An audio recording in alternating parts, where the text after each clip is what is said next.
What up, Ross and Risky? I got stuff clicking. We in here, man. It's a Thursday night. We in the building. What's up, Ross? You good? What's good? What's good? Yeah. Man, I'm running late. I done broke off into a little light sweat. I'm just trying to make it in here, man. You there? I'm just trying to make it, dog.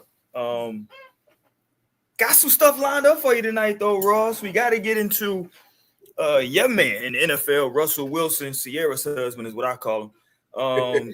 No. That ain't my man. He gotta look like he gonna be a starter. I gotta go to the little brothers in LA and talk about Chris Paul back to the Clippers. People are actually saying, and we'll get to it.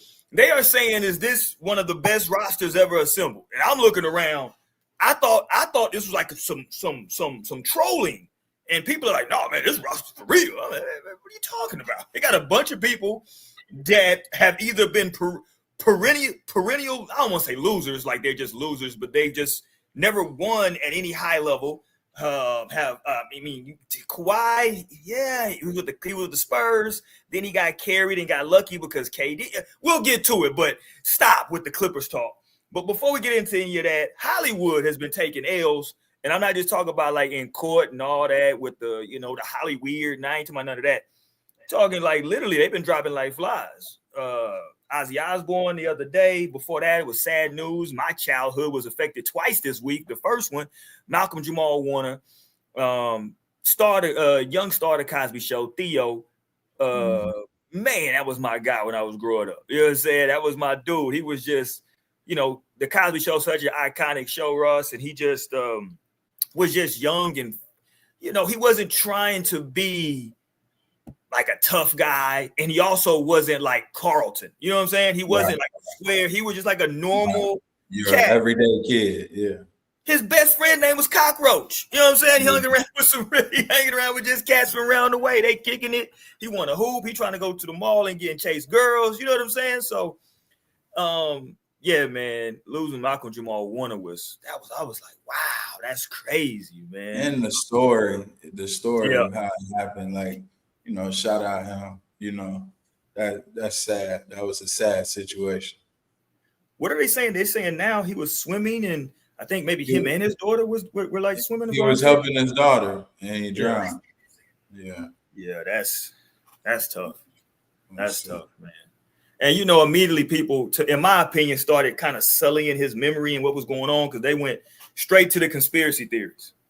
And I don't mind a good conspiracy theory, but they went straight to it, though, Ross. They didn't even – the headline hadn't been up for an hour, and they was, Hollywood got him because he was exposing the Illuminati. Everybody, God damn, everything got it.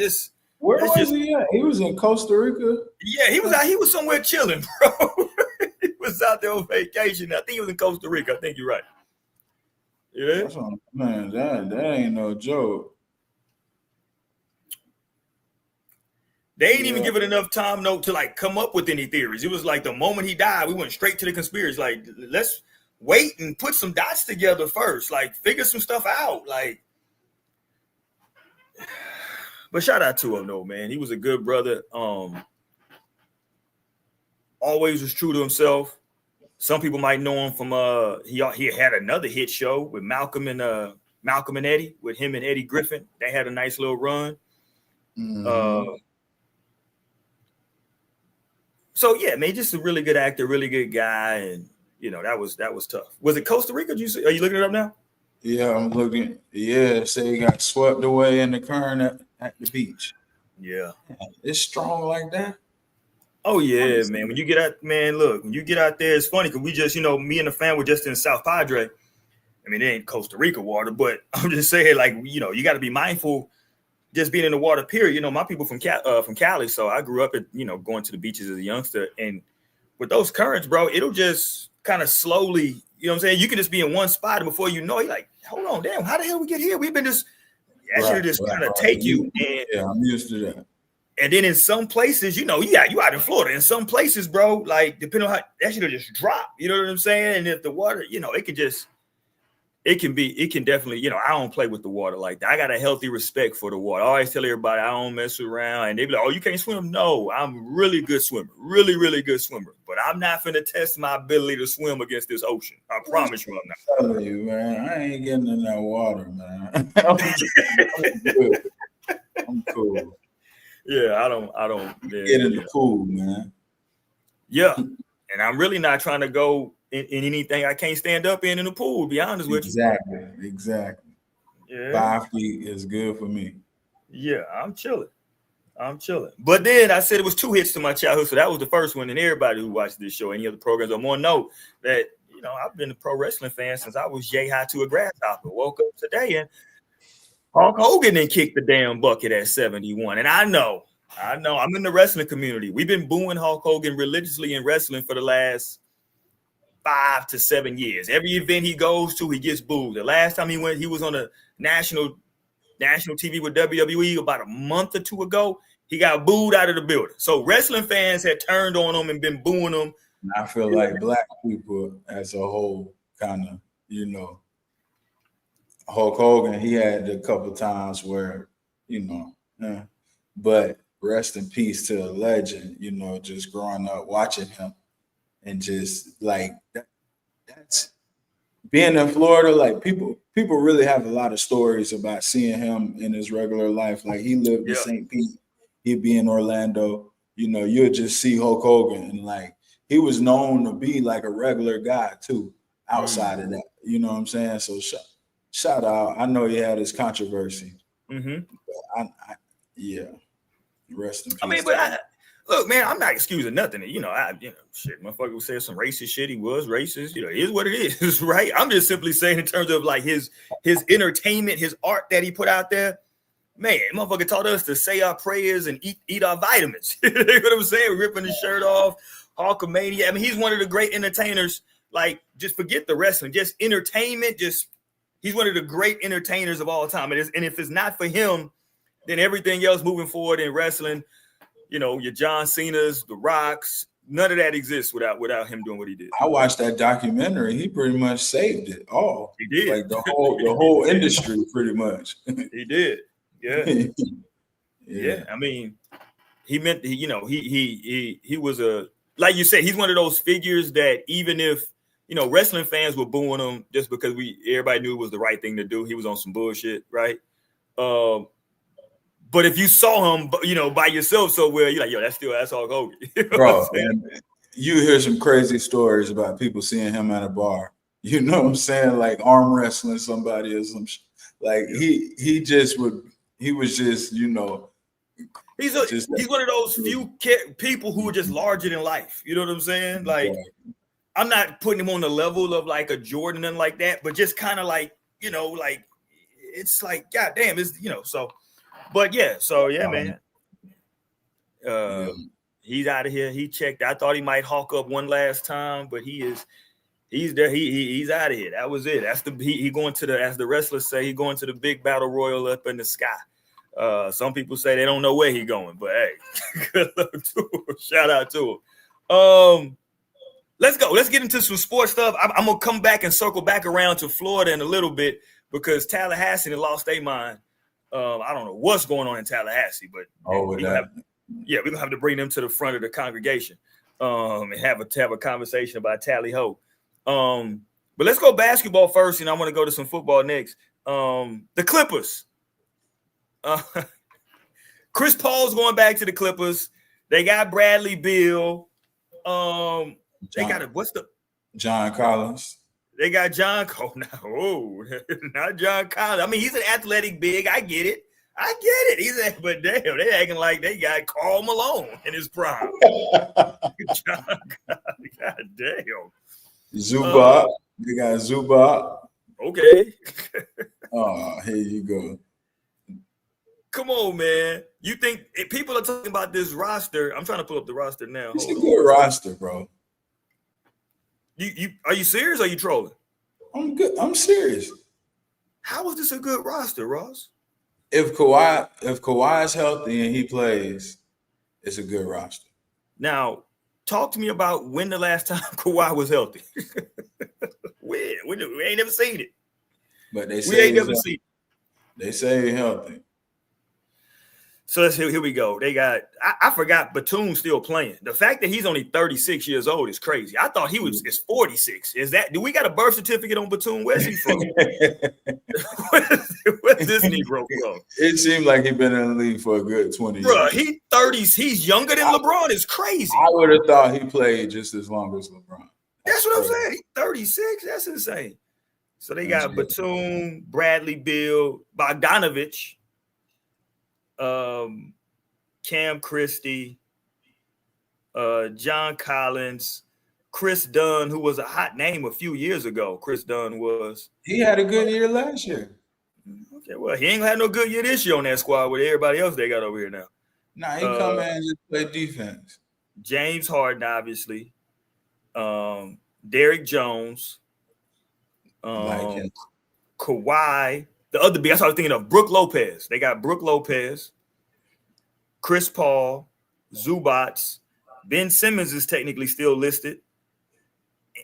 And Patty Mills is on their roster. Where the hell did Patty Mills come from making roster spots? They ain't got no youth at all. Man. Cam Christie is the only young. Cam Christie and John Collins. So they got, let me see, Batum 36, Bradley Beal 32, Bogdanovich 32. Like you said, Cam Christie is 20. John Collins he's still only 27. Dunn is 31, Harden 35.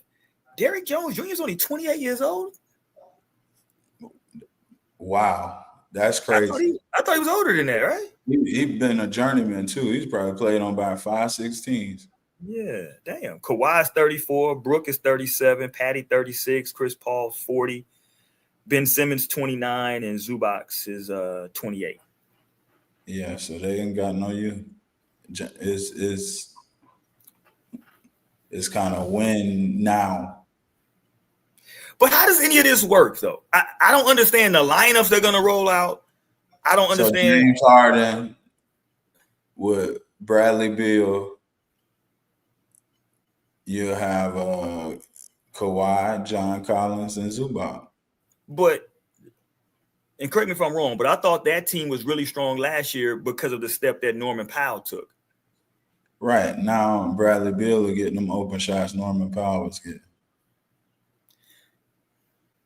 Okay. All right. I mean, I understand, like, that's what they said. So what they're saying is the problem in Phoenix was Devin Booker and Bradley Beal had to share the point guard duties. So now with James Harden, his scoring has taken a little dry. He's not averaging 30, but he's been playing excellent point guard as a point guard. So James Harden running the show. Now Bradley Beal, you off the ball, you back to your – Bradley Beal still averaged 18 last year on a terrible season, and his percentages were still decent.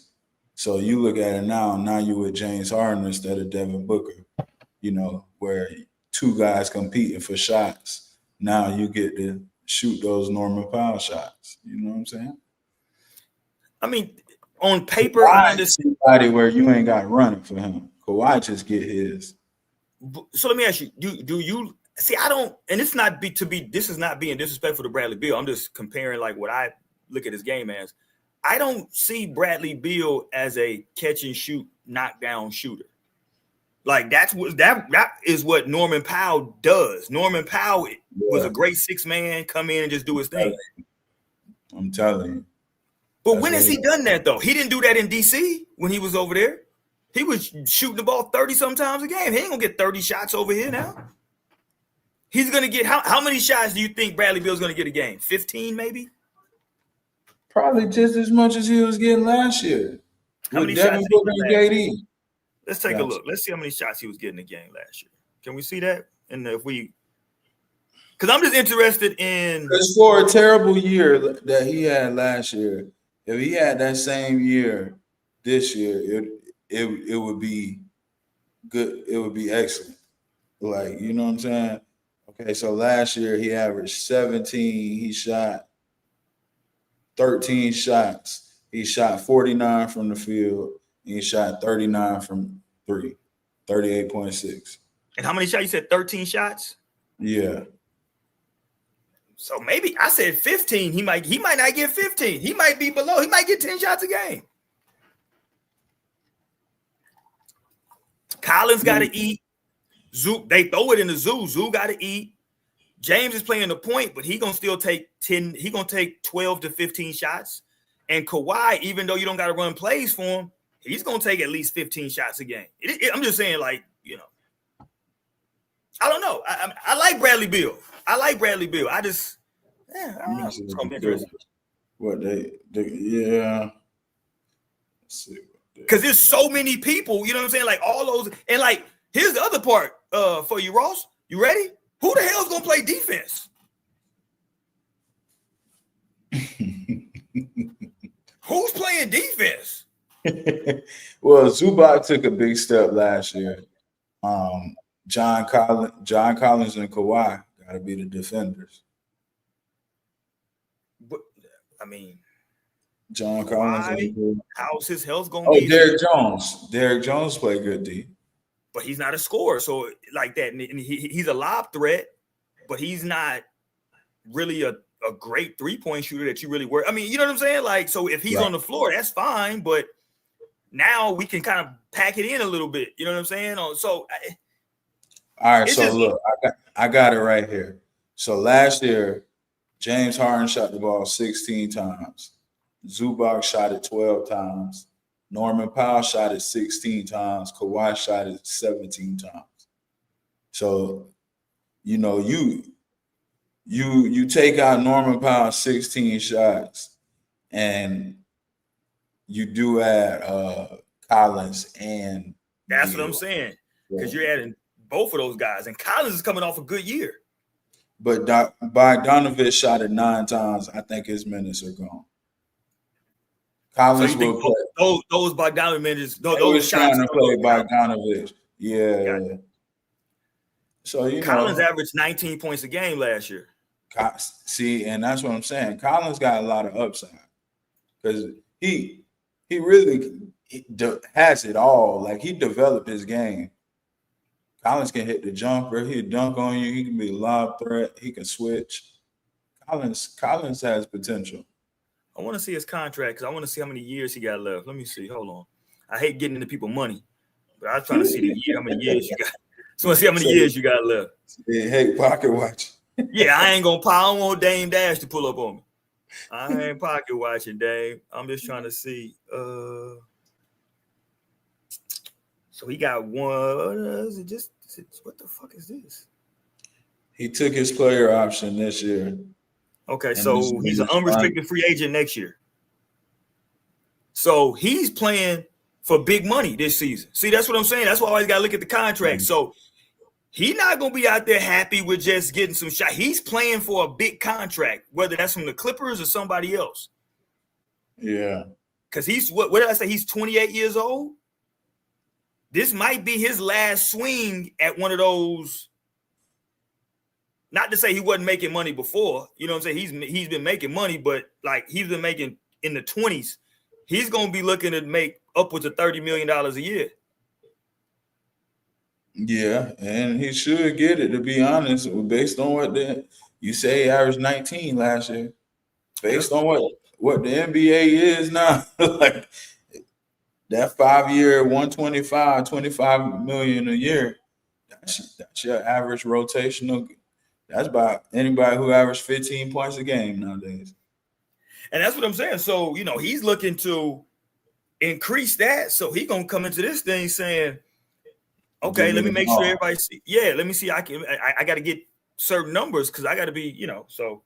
But this is the good thing, though. Bradley Beal pretty much got paid by Phoenix where he can take minimum. What is the one name I haven't heard you say, though, throughout this whole thing is what's Chris Paul's role in any of this? I think just, you know, he just there. That's tough. Just for leadership. Is he the best player in Clippers history? I was listening to this debate. I don't know. For me, yeah, you kind of got to say yeah. They ain't got a lot to go by. You know, Yeah, that's what I'm thinking. Danny Manning had a couple good years, then he got hurt. I'm thinking, you know, Ron Quentin Harper had a Richardson, few good years. Darius Miles, and them boys. Quentin Richardson, yeah, when they was on, yeah, they had a couple. You know, they was fun to watch. I think it got to probably be him or Blake Griffin, right? I think Blake probably had a better numbers than Chris Paul there. Yeah, I mean, they got to be 1 and 2 though. Yeah. Yeah, so you know, it's cool, I guess, to go back. He on his Dame Lillard stuff. You know what I'm saying? Go back to the crib. See, I think Dame goes there and Dame snaps back to where he left off. I think Chris Paul, because Chris Dunn played well last year. I think Chris Dunn will be the. Are you saying you think CP Chris might Paul, have in a rotation? He'll play a little bit in, like, you know, in blowouts. He'll be the Udonis Haslem. I think CP got to be right there sitting next to Ty Lue. CP might get into coaching while you're playing. CP. You think CP could be a coach one day? I don't think so. With his personality and the way that these youngsters are now, I don't think that works. He too rough. Yeah, I don't think Chris he would have to change a lot. Now, I mean, based on him as a player. Now, as a coach, he may have a different, you know, but as Chris got a lot of money. I don't know if he looking to coach. He probably got too much money. Yeah, and his son is high school age now, I think, right? His son, so maybe he just wants to kick it. You know what I'm saying? Watch him play. Yeah, I heard him say something about that. Yeah, I think this definitely is last year. I think he'll be that Udonis Haslem for this team. You know, if God forbid injury, he can always come in. But I don't see him really being a rotational piece. Yeah, we gotta make sure they gotta have somebody who can run around. Right. He can't move, and he's a 40-year-old guy, and he's 6'1", maybe. He was never like a super athlete anyway, right? In terms of just crazy athleticism. So now he's 40 with all those miles, you know, yeah. But I was saying, though, we got to make sure we give props, though, to these Black NBA fathers, because, you know, the stigma that has been out there for so many years is that, you know, oh, they just go out creating babies and baby daddies. Man, all these dudes in their kids' life, all of them are either coaching their kids or right there at every game, guiding them, helping them make it. You know what I'm saying? And you know the other stigma, they be out going to get these is beautiful Black families. That's a you fact. know what I'm saying? You know the other stigma, they say, you know, you just go and, you know, switch over. Yeah. And shout out Chris Paul, shout out Brian. You know, Chris Paul. You know, we kind of heard a couple things, but. You know what I'm saying? Kanye tried to put my boy on blast. But shout out Chris Paul. That was wild too. Kanye just dropped the ball. You know what I'm saying? Somebody's son, whose son is playing for the Heat Summer League? Who was that I just saw?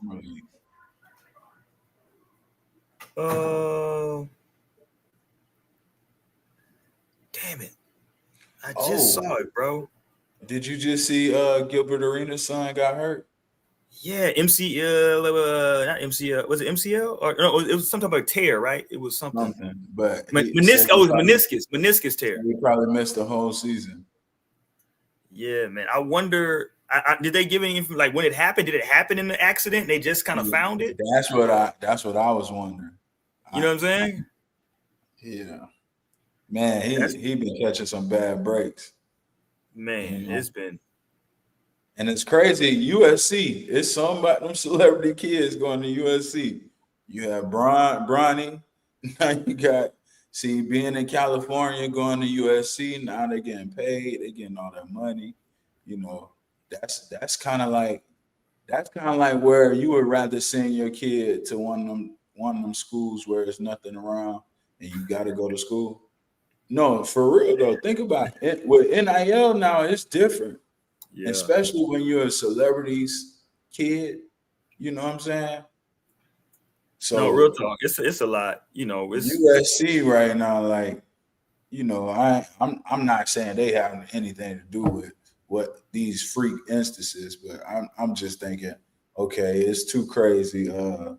You out in LA, you got all this money, not to yeah. mention you the man, you know. Yeah, it's been tough. I mean, I don't know what's gonna happen now. Maybe it's a blessing in disguise because maybe he you know, shit, maybe he don't gotta play. Maybe he go straight to the league. You know what I'm saying? Like sit out the year, eligible for it. Wouldn't he be eligible to go to the league? See, I wouldn't like that. You would like that? I mean, I don't know if it's about me liking it per se, but if you don't gotta play and you still a top 10 pick, why not? He don't need the money. He good. It's not like he missing out on NIL money. And you think they would still pick him? 100%. I mean, think about it. Why would they not pick him?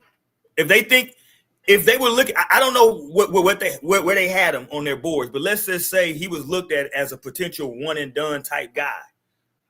Why would you not? Like Kyrie Irving played 8 games, 9 games at Duke. What did he really do at Duke? You know what I'm saying? It made you say, "Oh, well, we got to get him." I'm just, Kyrie killed in them 8 games, though. He killed in them 8 games. You don't even know who he played against. He played Central Arkansas State. He went stupid.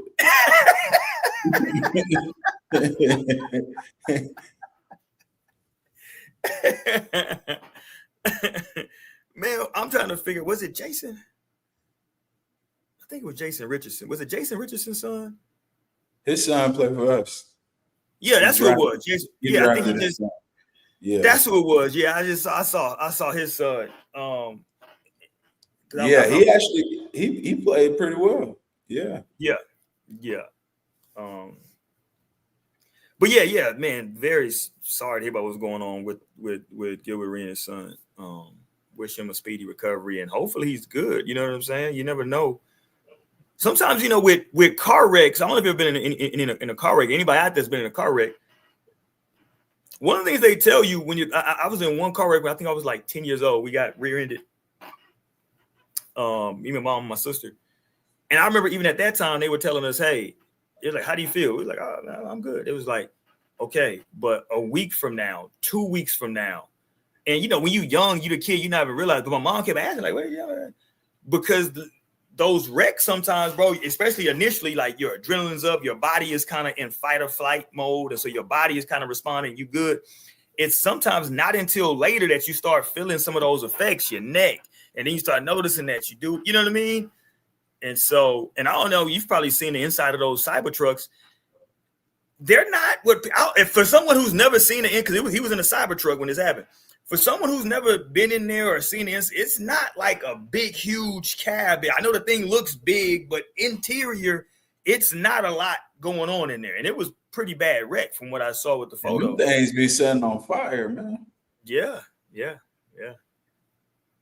So something about them things set on fire quick. Yeah, I'm chill. I'm good on him. But hopefully the young man's good, though, because I would love to see him play.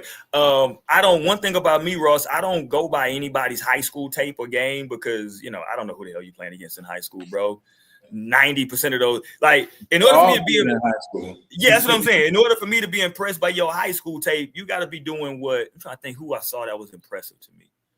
Zion jumped off the page just because you saw how big and athletic he was. You knew, like, okay, this shit is insane, right? Like, look at this motherfucker.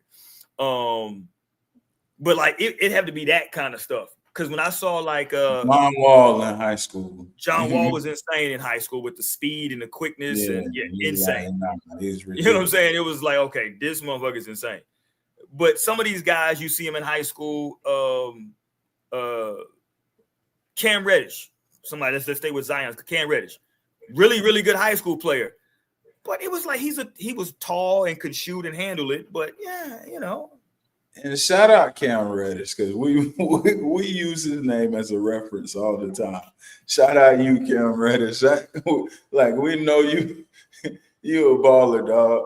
We already know, but It's Okay, well too let me easy. use No, it's too easy to just reference him because I even was thinking him before you said the first because word. he fits that mold because he was Yeah. like 6'7" in high school, could shoot. Like he was you saw him, you knew he was probably gonna go to the NBA, but the high school didn't just jump off at you. You know what I'm saying? You're like, yeah. You know what I mean? So Right.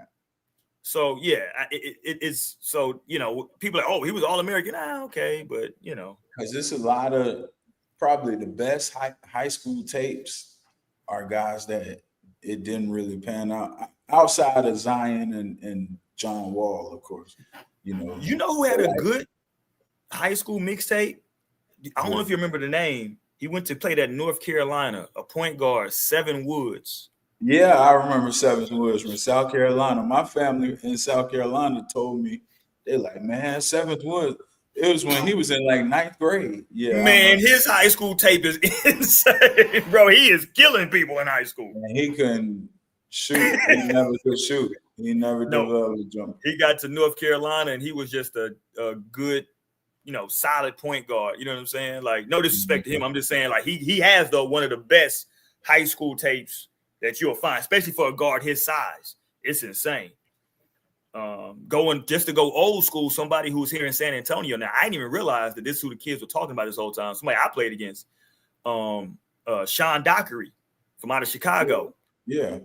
That nigga's high school shit was crazy. Had a handle, was patting that thing. Chicago. Yeah, it was getting busy. Yeah. And so when the kids kept saying they playing for DBA. DBA, yeah, I never inquired about it. And then the homie showed me, he was like, yeah, man, this is us. I was like, hold on. I'm like, is that the coach? He's like, yeah, man, that's that. I'm like, oh shit, I didn't know he was down here. You know what I'm saying? But shout out to Sean Dockery. He was the motherfucker was on TV. Sean Dockery, Will Bynum, and then the center. Who was the center? That played for the Knicks, the big center. From Chicago? Yeah, you know him if I say the name. Damn it, I can't think of his name. It's gonna bother me. I can't think of his name. But the big fella though, he ended up having I thought he had like a heart condition or something. It was a whole thing with him. I gotta pull it up now, Ross. God damn it. Hold on. It's gonna take me. I remember hearing him talk about having the show and all. Yeah, shout out Doc. Yeah, I used to watch the show. Shit, it was like that was like religious TV for like ballers at that point. There we go. Eddie Curry. There we go. Eddie Curry was Eddie Curry, yeah. Yeah, Eddie Curry was on there. I played against Eddie Curry, I think twice. It was a big deal because everybody wanted to see Eddie Curry go up against Tyson Chandler. Mm-hmm. And this is like the infant stages of the internet. I remember getting my homeboy was getting into these chat rooms and stuff about high school basketball. And I remember seeing I forgot what state it was in, but somebody printed in the paper. It said it had a picture of Tyson Chandler and it had the headline said Tysons Chicken, right? With a pun from the whole Tyson. It was like Tyson's Chicken. And it was like Tyson, California or Compton's Tyson Chandler pulls out of tournament after hearing Eddie Curry was going to be there. And I was like, I don't think he's scared to play against Eddie Curry. You know what I'm saying? I'm sure something happened. I don't think he's ducking the smoke. And then I think they both ended up getting drafted to the Bulls.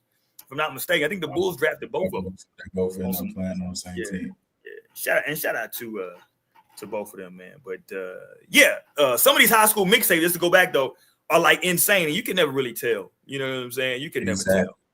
You can never tell. One more great mixtape. Your boy that went to Bama. What's his name? The guard. Is it Sexton? Yeah, Colin Sexton. Colin Sexton. Yeah. He was getting busy in high school. He was getting busy in high school, and he was just so feisty. You know what I'm saying? Real feisty dude. You know what I'm saying? But you remember even all them Jelly Fam kids that? Oh yeah. They probably have the most popular of all time, right? They never panned out. I think only one of them even played at a big. The one went to Villanova or something or Virginia or something. Tunerly or whatever. He ended up transferring 3-4 times. Yeah. Yeah. Yeah, man. So we can't go by that. But shout out to everybody else out there that's doing their thing. Anything else in basketball before we go to some football? I'm trying to think. Anything else going on? Oh, we can't get away from basketball before we go here. I'm tired every year that they do this with these best handles. Let's just stop. Let's stop. Ross, no matter what you say today or what you say in the future, I don't respect any list. And I promise you this is with zero malice or disrespect. I don't respect anybody's list talking about greatest handles of all time if Steph Curry's in your top 10. I just don't respect it. I'm sorry. I just can't. Hold on. Whose list? Who said it? I think who put out the list? Did you see when T-Mac said Tinsley? Jamal Tinsley? Tinsley had that bitch on the string. Who put it out? I'm trying to see who recently put it out. Maybe it was an ESPN. Give me your list. Let's do ours. Come on. Give me your top 5 handle. Top 5? I don't know the order, but Kyrie's definitely in there. I got to put Kyrie in there. He's probably my only newer generation guy that's on the list is Kyrie.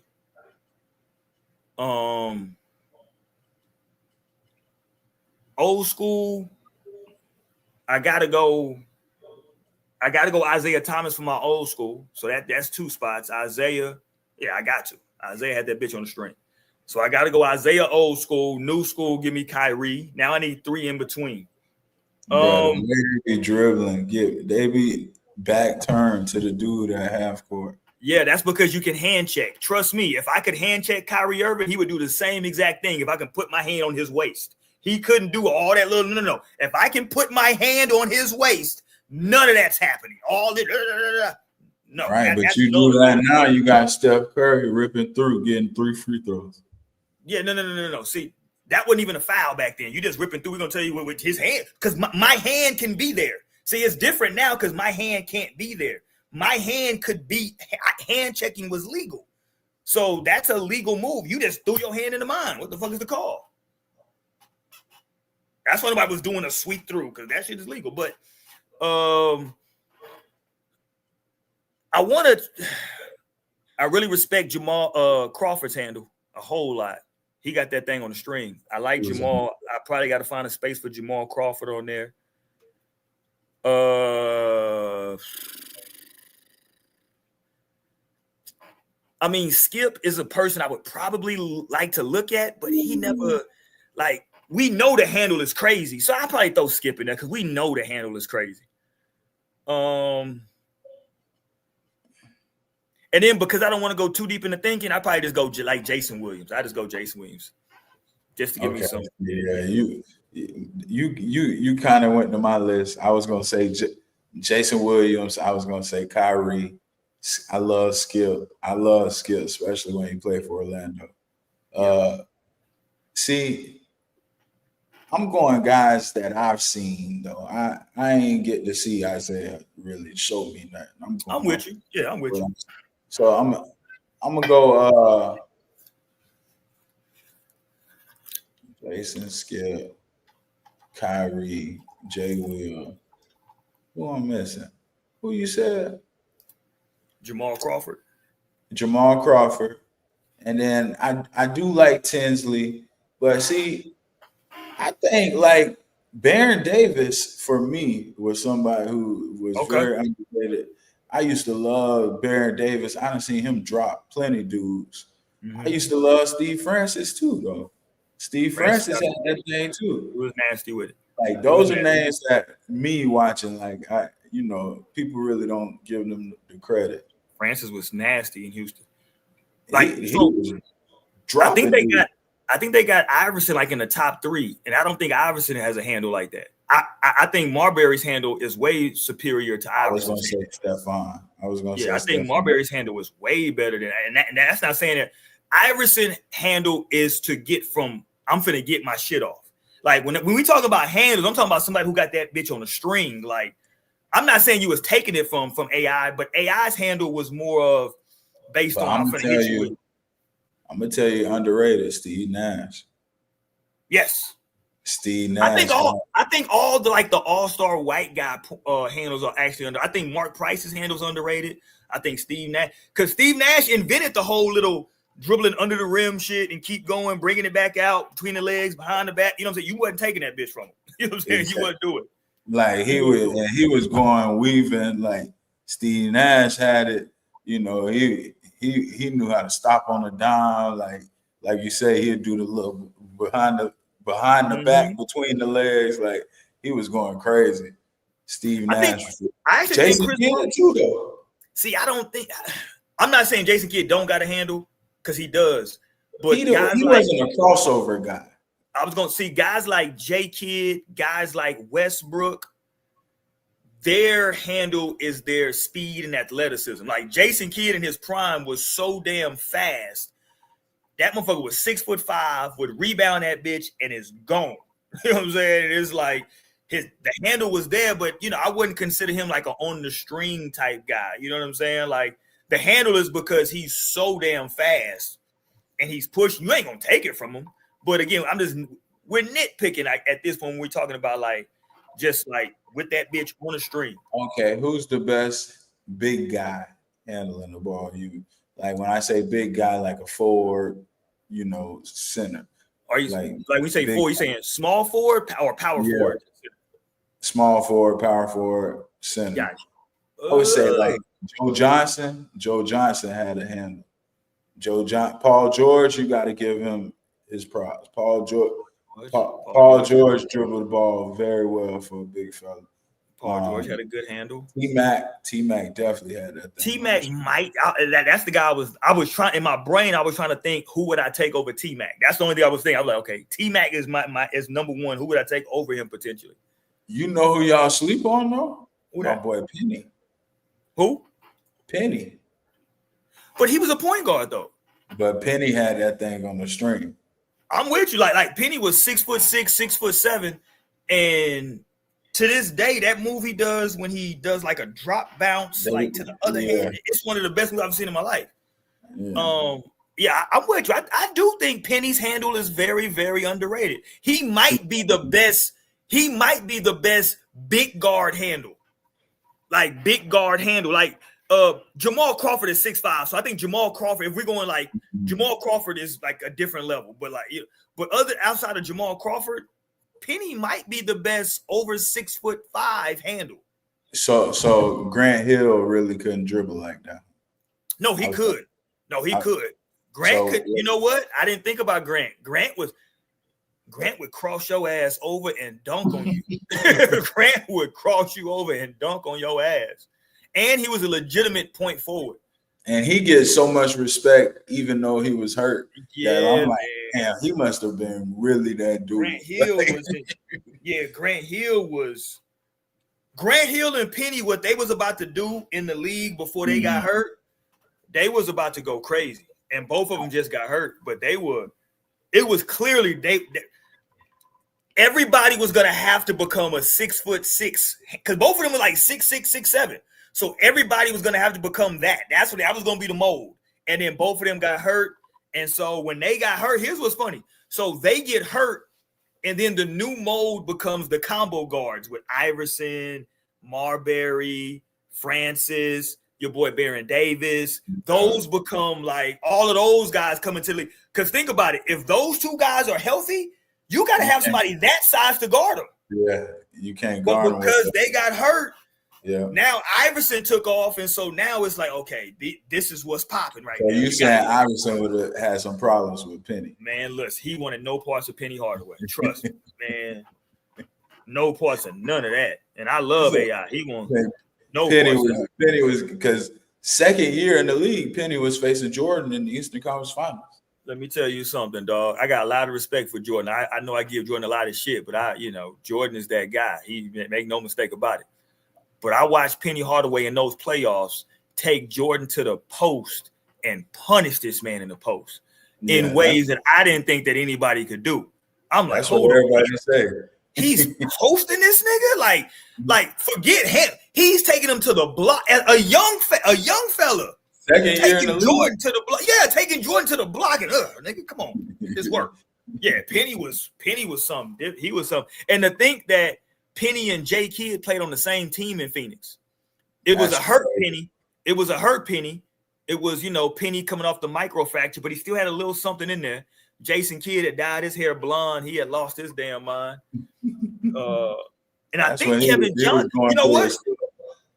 Kevin Johnson is probably the most. It's 2-point guards that for me, and it's just my 9. Well, I always forget about Rod. You know what? Me and my partner were talking about earlier. Rod Strickland might have the best 90s handle of all time. Him, in terms of the 90s, either him or Tim Hardaway, I think, probably have the best 90s handle. That's my dad's favorite. He loved Tim Hardaway. He talked about killer crossover. My dad talked about killer crossover all the time. Tim Hardaway hitting him. He was like, yeah, we out, nigga. Hit you with that. Yeah, we gone. 1, we 2. Gone. You ain't taking it. It's right here. That shit is all right here, and you ain't doing nothing with it. Yeah, that's what my dad talked about. Him bringing that to the league, the killer crossover. And even though my cousin was for the Knicks, I always kind of low-key rooted for him and Alonzo Mourning on the Heat. I wanted to see them get over the hump. Nick Van Exel had handles too, though. Nick Van Exel, but again, he's out of that mold. I was saying, but when those guys were coming in, he was left-handed. He was the first one that started cuffing the ball when he was going. He was the first person I saw that when he was going to the cup would make his move, and instead of just like having it, he would cuff that bitch like a football. And then he had the big hands, so when he came out, he would. Yeah, Nick Van Exel was crazy. Nick Van Exel was very underrated. He's very underrated. I like this basketball talk right now. No, his handle was stupid. Man, it was so many guys though with like good handles though. But like another guy's gonna bring up because see, when I look at like Rod Strickland, you talk about it. When I see handle, I'm talking about just like you got the thing on a string and nobody's taking it from you. Like I don't look at.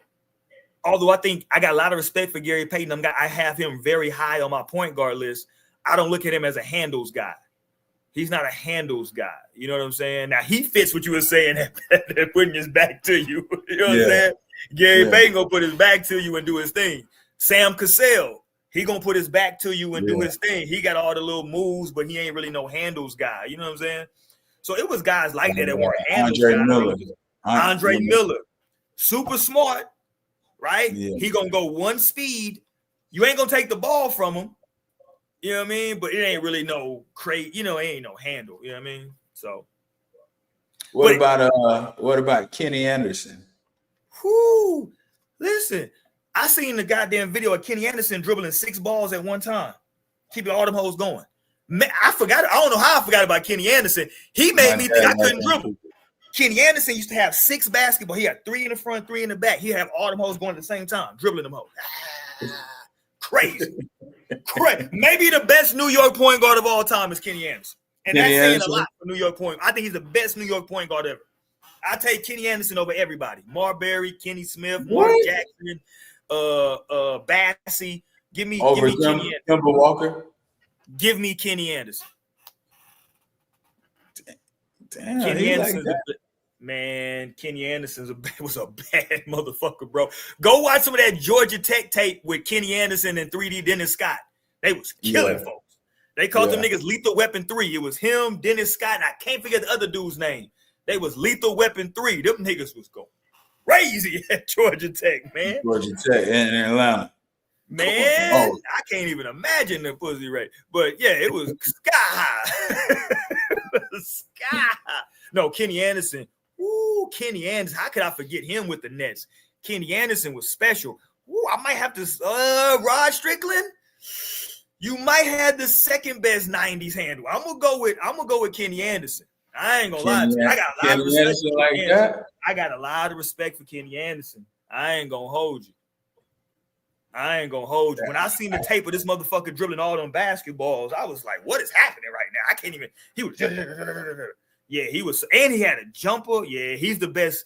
For me, my dad been telling me about all them old school cats. See, I gotta go tell him he was right. See, Kenny Anderson. Kenny was man. Look, Kenny was nasty. But like Kimba and those cats was like Kimba. He up there though. Kimba a bad motherfucker. Kimba had a handle. Kimba had a handle. Yes, he did. You Kimba was a remember bad in that Big East tournament when he dropped dude. dropping boys. Whew. And he went on probably the clutchest run. Him and my boy Walter Clayton, what he did with Florida this year. Yes. But I would say Kimba on that run, like he would get the ball, he would shake you, cross you over, and I'm game. You know what I'm saying? It was going crazy. You know what's crazy? This conversation, and at some point we got to probably expand it because we got to talk about the conversation. For me, would have to expand to because it's a bunch of guys that were like really good in college that never panned out in the NBA. Mm-hmm. But like in terms of like what they were doing in college and they handles, man, it was some dude. It's a dude at Ohio State named Scooney Penn. It's a dude, Khalid Alameen, that played at Connecticut. Little chubby, both of them some little chubby niggas that could handle that motherfucker. Both of them. Oh, he was a little chubby little motherfucker, but could handle the shit out of the ball. That nigga was nasty with it. You know what I'm saying? Obviously, you got if you're talking about college handle, you got to go to Sham God now, right? That's the first time we saw the Sham God. Was when he was in college. Hold on. Going back to your question about the best big handle, maybe Lamar Odom. Ooh, Lamar maybe did have Lamar him. Odom. Yeah, Lamar had him. Lamar Odom could handle that thing, especially in college at Rhode Island. Lamar Odom could handle that thing. I didn't even think about that to you. Yeah, Lamar Odom had that. Yeah. When they, when he first came to league with the Clippers, they used to let him handle it. Lamar Odom like 6'10", 6'11". Right. And you know what I'm saying? weren't taking it from Lamar. At all. At all. Think about the team, the AAU team they had. Lamar Odom, Elton Brand, and Meta. That's crazy. All from Queens? That's all hard. from, I don't know if they're all from Queens, but they're all from New York. See what I'm saying? Yeah, I think they're all from the same borough. All from Queens, yeah. I think so. Meta and Lamar from Queens, yeah. Come on, dude. Come on, man. You got to play them niggas? That's crazy. And so I guess all those other guys, Kenny Anderson and Rod Strickland, from there too, and Kenny Smith. Kenny Smith, Mark Jackson. They all from right there. Mark Jackson. Yeah. That's crazy. Yeah. You know what I'm saying? Bassey and Marbury. Well, they from Coney Island with Marbury. Coney Island. Yeah. Coney Island's fine. Man, Sebastian Telfair, going back to the high school mixtape thing, his mixtape was crazy too. Woo. I remember watching his. He probably had the best high schooler show. Like I remember watching that. That really was crazy, right? Yeah, he probably had the best one. He was crazy. Jay-Z and them did, like Rockefeller did his shit. You know what I'm saying? Like they put that nigga, you know what I'm saying? Yeah. You got Jay-Z on the sideline jumping up and shit. That adds some extras to it. You know what I'm saying? Well, Bron be doing it. I wouldn't be surprised if Bronny get one. Bronny just wasn't that good. Bronny's was on the way. Don't worry. He just wasn't good enough. Oh man, no, I can talk about this handle stuff all night though, man, because there's so many guys that like me watching. I think Jay Williams from Duke. I think his handle is underrated. Ooh. I think his handle is very underrated. He was one of those guys. If he didn't get hurt, he would have changed. Yeah, he was gonna be. Yeah. He was gonna be. He could do everything. That motherfucker could shoot. He could jump. He was fast. He was quick. He was just a beast, and he got hurt. So yeah, it's a lot of guys though. When you expand it to college, who you like, man, that motherfucker was fun to watch in college. You know what I'm saying? Like they might not have panned out in the NBA for whatever reason, whether it's where they got drafted, size, being a tweener, they can't shoot. But you got to see him play in college, and you were like, man, this motherfucker was really good. You know what I'm saying? Really fun, really good college player. You know what I'm saying? So shout out to all those as well, man. So I'm going to have to come back and like, man, you started saying some names I had totally forgot about. I don't know how I forgot about Kenny Anderson. That was my guy. Yeah, Kenny Anderson was my guy. Real talk. He was the first person that got me to started dribbling, like really started working on my handle. And then I saw another New York cat when I was in high school. I think he's Kenny Smith's nephew, Talik Brown. He ended up winning a national title at UConn with Emeka Okafor. It was Talik Brown was the point guard, Emeka Okafor, and they had Ben Gordon was the shooter. They won the national title. But I played on the AAU team. He was from New York, but he played on our AAU team in Houston. And they was like, yo, we bringing in a point guard. They was like, yo, you ain't going to start. We bringing in a point guard from New York. I'm like, man, fuck this nigga. You know what I'm saying? Fuck you mean you bringing in a point guard from New York? Man, this nigga showed up. I just started seeing the workouts that this nigga was doing. Like, because you know it's New York. New York is all about the handle in New York. When I started, he was the first person I saw in real life doing like the ball handling drills with the weights on his wrist. You know what I'm saying? Like he's handling with the ankle weights that you would put on your ankles on his wrist, handling the ball. Then he would do like, 10, 15 minutes of just dribbling with his fingertips. You know what I'm saying? That's why I started. Okay, I got to get that shit. Just dribbling like every single fingertip. Boom, boom, boom. He'd do like, a minute. You know what I'm saying? It's going through, you know what I'm saying? It's the same shit people see Kyrie do now. That's what these guys are doing back then. You know what I'm saying? Like, so I thought, okay, I got to get that shit down. You know what I'm saying? But that's how you get to having the ball on a fucking string. That's what people don't understand. It's one thing to have a handle to get to the cup or do your thing, or like they say, this bag. It's another thing to, I got this bitch on a string. Like Kyrie has the ball on a string. You're not doing anything with that. You know what I'm saying? Like if I can go wherever I want to go on this court, you're not taking the ball from me. Right. So, all right. Let's go to the pigskin though, man. Let's go to the pigskin. What the hell are they doing with the New York Football Giants? Shout out Russell Wilson, man. I'm not the biggest Russell Wilson fan. I don't know where you got it. That's my guy. But shout out Russ. I'm he better than Russ can win you 8 games now. Come on now. We know Russ can win you 8 games. So he better than what they had. They went from Daniel Jones to Russ. So, can't really get that much worse. It's only up from here. I've been seeing a lot of little clips of Russ and Malik Neighbors, though. So it's looking like Malik Neighbors is a stud. He gonna catch some moon balls? Yeah. I saw one where Russ kind of underthrew him. The thing is, does Russ have the arm still? Russ, even with Pittsburgh, he ain't really want to throw it to Pickens deep. Russ really don't have that arm talent. I don't think that he once did. But yeah, shout out Russ.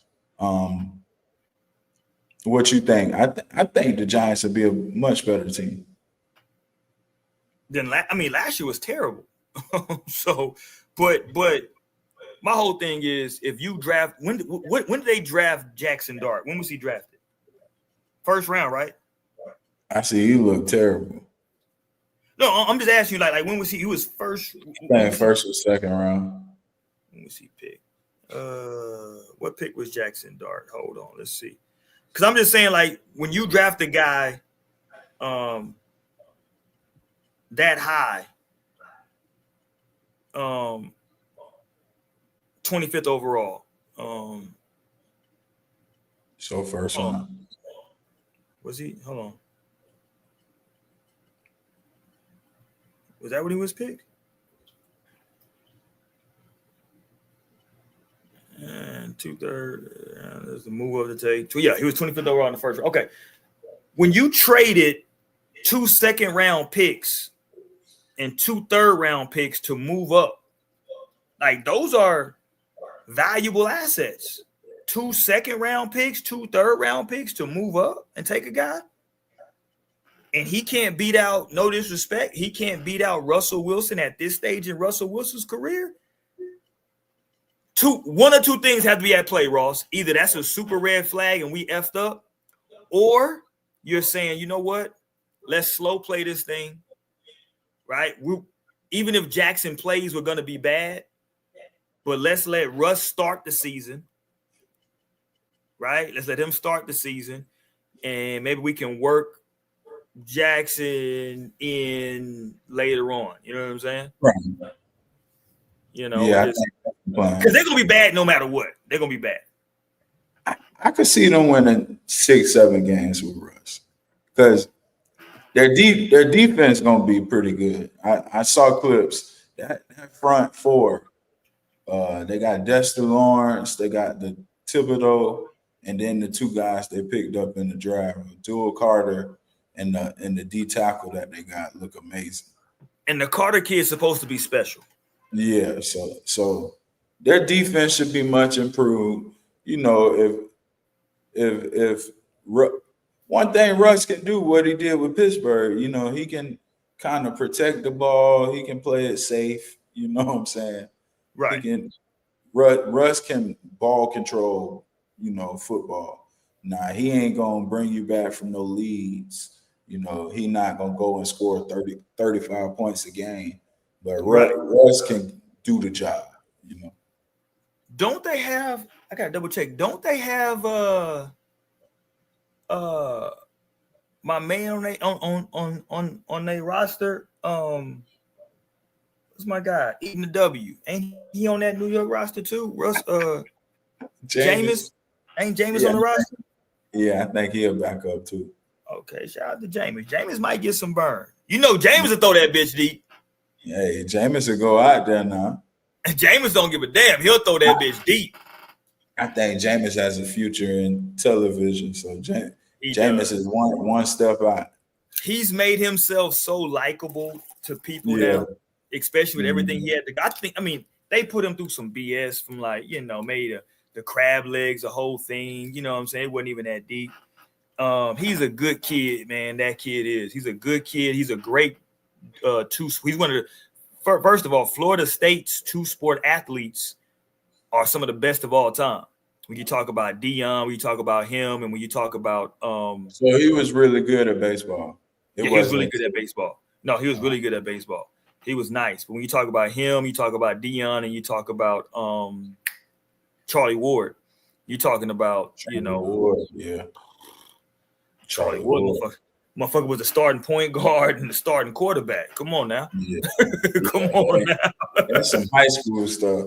Come on now, man. The man won the Heisman. Yeah, that's some high school stuff. I don't know if nobody ever said that in college. Well, what you call him also did it over at North Carolina. Ronald Curry. He ended up playing receiver in the league for, I think, the Raiders, right? Ronald Curry, and then he was point guard. He was the point. I played against Ronald Curry when I was in 8th grade. He was a junior in high school. Or no, yeah, he was a junior in high school, and he was fucking huge. Motherfucker was huge. Ronald Curry would play at North Carolina. He was nice. He played at North Carolina with Jason Capel's brother. Jeff Capel's the other brother. He played with Jason Capel. He played with, anyway. Yeah, he did, but he ended up getting drafted I don't know if he got drafted, but he played receiver in the NFL. Ronald Curry did. I think he played for the Raiders, if I'm not mistaken. But the fact that you won the Heisman and then winning the Heisman is insane. And then playing a different sport is crazy. The motherfucker won the Heisman in football, was great in baseball, and got drafted in the NBA. Come on, man. Come on, man. Like that man. That's ridiculous. That man is insane, bro. Like Charlie Ward gotta be studied. Yeah, I didn't know he was that nice. Yeah, Charlie Ward is amazing. And that's at a time when the NFL wasn't messing with his type of black quarterback. They was holding everything against him. Oh, he not big enough. Oh, he ain't got a big enough arm. Oh, it's this, it's that. I just play basketball then, fuck it. And then end up being the starting point guard on the New York Knicks. For the New York Knicks. That's crazy. like, how can you win the Heisman Trophy in football and then play a decade in the NBA? He probably got the best backstory of any. Like, when it comes to popping your shit and really come on. When new guys really want to compare, I was good at everything. and I'm the star position. I'm the starting point guard and the quarterback. You can go be a receiver and learn how to go. Like, you can't learn this playbook and win the Heisman. Like, what? Right. Come on, dude. Like, that's crazy. That's why I always tell you, but when we talk about like the greatest athletes, kind of, they always go like to Deion and Bo Jackson. Like, y'all got to make some room for that man, bro. He played 3 sports. I know Deion ran some track as well a little bit, and he played football, and he played football. He ran some track, and he obviously played baseball. I know Bo Jackson, did his thing as well. But this man won the Heisman Trophy and then played a decade in the NBA. Like, come on, man. He won the Heisman. Yeah, I'm sitting here looking, and he had a good, like, they made the Sweet 16 where he made game-winning shots in the tournament and in the playoff. So, even though his career high was only 10 points, like, people gotta understand when you talk about like a point guard in college, if you averaging 10 points, that's really good. Like, people gotta understand it's not that many possessions. The guys that go to the league only average like 17 to like 20 points. You know what I'm saying? So this is back in the day when you had to be a point guard. So like, you weren't shooting the ball a lot. So he averaging 10. He's probably averaging somewhere between 6-7 assists. Right. He's unbelievable. Charlie Ward is unbelievable. And he's only like 6'1", maybe. Yeah. Like, he's unreal, bro.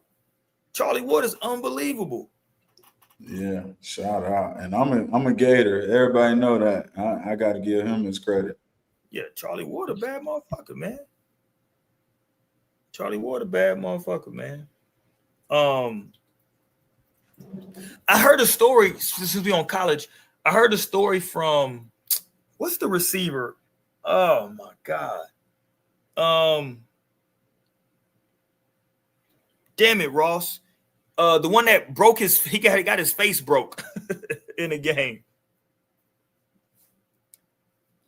I think he won a Super Bowl with the Ravens, maybe. You know what I'm talking about. What's my guy's name, Ross? You see, can I pull up the roster? He played with the Cardinals when they went to the Super Bowl with Larry Fitzgerald. Anquan Bolden. So did you hear the story that Anquan Bolden told about when he was in college when he got recruited in college as a quarterback. Mm-hmm. He went to Florida State. And he said when he got there, they had, is it Winky? I think Chris Winky was there when he got there. Mm-hmm. Mm-hmm. And they was like, yo, he gonna start, bro. You know what I'm saying? It is what it is. You know what I'm saying? Like, I hear you ain't gonna start. And he was like, yo, I want to play. You know what I'm saying? So, like, what can I do? I'm trying to find the clip. If I can find the clip, I'll play it. Because he talked about that. He just was like, yo, I want to play. And so they was like, well, you can, like, what do you want to play? He was like, let me play someone. He wanted to play like safety. They was like, nah, we got to put you somewhere where you can get to the ball. You know what I'm saying? And so they was like, okay, I'm gonna try receiver. And he gonna tell you who was in the damn receiver room that he just walked into, never have played in that position in his life. Hold on. Hold on. Can I find it? Trying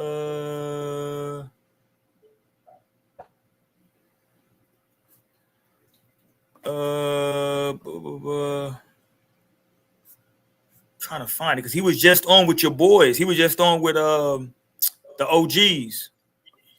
Okay, the OGs, yeah. Well, see, I believe Anquan Bolden, I think he's from like down there in Broward County, like Lauderdale, over there, yeah. Let's see where Anquan Bolden. Shout out Anquan. I'm a Gator fan, so there's a lot on Florida State.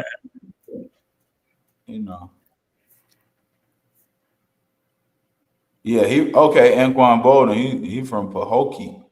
So Pahokee, we call that the muck out here. So that's like Pahokee. They're known for chasing rabbits. Hold on, what's that? They're What's that? they're known for chasing rabbits. That's how they get their speed. So like that's the muck. That's kind of like you hear Belglade, Pahokee. That's like Everglades, like middle country Chasing Florida. rabbits. That's how they get speed. Fred Taylor, that's where he from. Oh, he's from out there. Janoris Jenkins, those type of dudes. Here go Anquan from the OGs. Let's go, Anquan. Talk to us. What happened? Back in like 25, he had got hurt, so he didn't play in the national championship that year against Tennessee because he had like a neck injury. So I'm like, okay, I can go compete and win the spot. When I ended up signing, we go on a training camp and he 100%. So now he's a junior. He's about 25. He led the team to a national championship. He got the starting job coming in 3 days, 4 days in the training camp. I'm watching practice. I'm not taking reps, and I'm not used to watching practice. I started varsity as a freshman. I'm about to go holler at coach right quick. So after practice, I go up and talk to Coach Bowden. Coach, I'm not cool with just watching practice. Like, I want to play. Like, well, we recruited you to be a quarterback, and you trying to switch already? I'm just trying to get on the field. Like, I'm not used to this. Have you talked to your parents about it? Because I know they really wanted you to play quarterback too. I talked to my dad. Whatever I want to do is cool. We'll allow you to switch. What position you thinking about? I played safety in high school. We can't let you go to safety. You too good with the ball in your hands. If you're going to switch, it has to be on offense. So you can go to receiver or running back. I'll go to receiver. I had never played receiver before. Wow. And the room that I went into, the receiver room, it was like Peter Ward, Ron Dugans, Lavernius Cole, Snoop Menace. It was all these dudes who got drafted. And I'm walking in there as a quarterback. Bruh, come on, man. Lavernius Coles, Peter Ward. Didn't Peter Ward win a Heisman, or was he up for it? Didn't he win the Heisman? He was up there. Peter Ward was up there, yeah. Come on, man. Snoop Menace was a beast in college. And I think he goes on to say his first game that he played receiver, he had 2 touchdowns. First time ever playing receiver. First game, 2 touchdowns out the gate. And it's crazy because he was known to have like crazy good hands. So like, and to think that he didn't grow up playing receiver. And that's what I'm saying. Like he probably has some of the best pair of hands. I think out of all those Hall of Fame receivers, like he's up there. And he became a receiver that was one of those guys. David Boston was big, but he kind of got yoked up once he got to the league. Yeah, exactly. You know what I mean? Anquan Bolden wasn't really a speedster, but he was a great route runner. Like you said, really good hands. We throw it in his vicinity. So I thought that was I never knew that story. I just assumed that he was a receiver his whole life. To know that he was a quarterback, but you know what's crazy, and you know this coming. Think about it though, too. That's kind of a Florida mindset, though. I don't know if guys from other states would have went to the coach after. I think I'm gonna give Florida their card on this. I think Florida as a state is so competitive, and those kids grow up like that. So he was like, yo, I'm watching practice. I don't even, I just want to play. Like, I ain't watching. Like, he like, I'm watching. I ain't watching, bro. Like, I got to play. So, like, when I heard, I was like, yo, that's that, to me, the first thing that said, that's that Florida football mindset. Just put me on the field somewhere. I'll figure it out. But I want to play. Yeah, you know what I'm saying? I want to play. I gotta go catch the ball. All right. Whatever you want me to do, I'm gonna go play. You did? So I was like, yeah, that's that Florida shit right there. He went to holler at the coach immediately. You know what I mean? And that's Bobby Bowden, Bobby Bowden, right. Right. Bobby Bowden, a legend. You know what I'm saying? You just don't go up to him and tell him you want to switch positions. Like, already? Damn. Yeah, So yeah, shout out to him because he didn't look back after that, man. He made the most of that. I'm hearing in Cleveland they're saying they may keep all 4 quarterbacks on the roster. That's just what I just heard today. They're just trying to save face, man. Dylan Gabriel trash. Dylan Gabriel has been trash. He's been trash. Just tell you what they're saying. It ain't me. I'm just saying. Shador would have been doing what Dylan Gabriel was doing. He'd been out of there. What is he doing? He ain't looking good. Every time I see it's a clip of him throwing a pick. I did see the other day they say he had to throw of the day or whatever, but yeah, he's been not very impressive. Yeah, I haven't Everybody's paid talking attention. about the kid from Minnesota that got hurt, that didn't get to play last year, McCarthy. Okay, yeah. Man, he looking like a stud. I mean, he played what? He played like the first 2 games, didn't he? Last year, didn't he play a couple games? Am I tripping? They had who they have? Somebody came in behind them. Yeah, but I'm saying he played like I thought he played like the first few games before he got hurt. Oh, okay. Or it might have been the last couple games. No, in Minnesota. He started the year? Yeah, I think he started, he got hurt, Okay. and then your boy came in and shit just took off. Yeah. And that's how cause like, you know what I'm saying? Like, because they drafted McCarthy like early in the first round the prior year. Right. And he was playing bad. He just got hurt. And they were like, okay, we're gonna shut him down. We ain't gonna try him. And then your boy, what's your boy name that came in and like went crazy for the first time in his goddamn life? Darnold. Yeah, Darnold. He's on pumpkin watch, like they say on FS1. So Yeah. But yeah, no, I can't wait. It ain't been a lot of chatter so far about college football though. Like college football has been really quiet this offseason. I know my Longhorns is good. I know we top 3 right now. A lot of chatter over there with y'all. Well, we top 3. We good in the West. Hey, I just heard Greg McElroy on that talking about we can make the playoff. A lot of people want to jump on our bandwagon, man. We're not talking about. We're not talking about. Whoa! Y'all talking about y'all can make the playoff. We're not worried about the playoff. We already in that. We talking about, you know what I'm saying? Like where we y'all start up at number 1. I think y'all as we should. As we should, sir. Don't get it twisted. As we should. Hold on. Who y'all play first game? Give a damn who we play first game. No. Who we play first game? I don't care about no first game. No, y'all got, because last year they gave y'all the little starter pack schedule. Y'all play Ohio State first game. Y'all play Ohio State first game. We get to see go shut down that receiver over there. You know what I'm saying? Y'all, they come. So we playing the don't say Ohio State. Say we playing who are we playing? Defending champs. There you go. That's what I like to hear. At Ohio State too. Yeah, going down there. Yeah. And then y'all play a bunch of trash schools, and then y'all come to the Swamp. So your first 2 real games is Ohio State and Florida. Woo. So we're gonna be undefeated for a little minute then. Okay.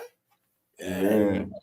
I need to see, can I get some futures bets now on Manning to win the Heisman? I got him winning the Heisman this year. Yeah, they say he got the 3rd best odds, I think. How much can I put some paper on him? I need to put some paper on little Manning. Shout out to Arch. Arch done been hanging out in the trenches.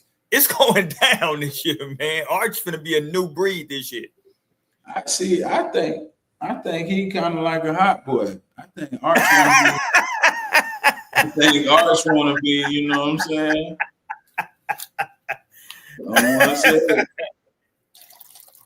We finna turn up. We finna turn all the way up in UT.